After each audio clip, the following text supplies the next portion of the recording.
tragic domestic dispute within the ranks of the Johannesburg Metropolitan Police Department ended in the death of an officer at approximately 3:30 a.m. in Glenridge Extension 16, Protea Glen.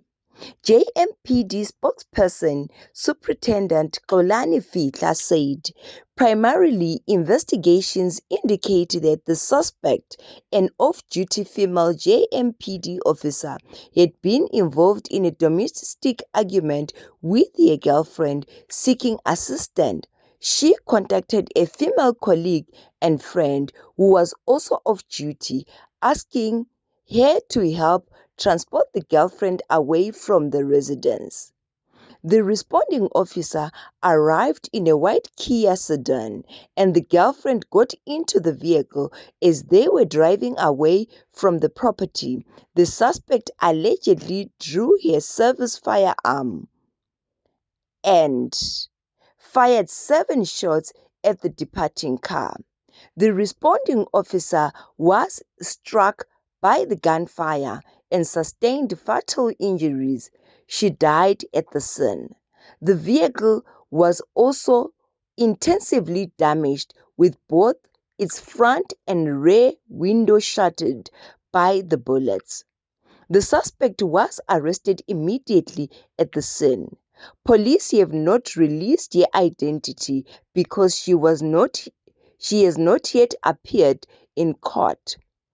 The identity of the deceased officer is also being held until her family had been formally informed.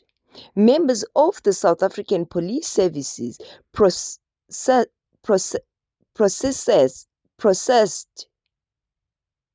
the crime scene and opened a murder case at Protea SAPS because the incident involved a law enforcement officer discharging an official service firearm.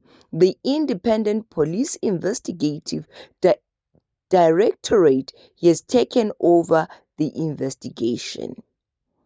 The JMPD expressed its condolences over the loss, describing the shooting as a senseless tragedy within its own ranks. The department said it is fully cooperating with SAPS and IPID to ensure justice is served, and has indicated that it will not comment further while the criminal investigation is underway. This is definitely sad. Condolences to the family.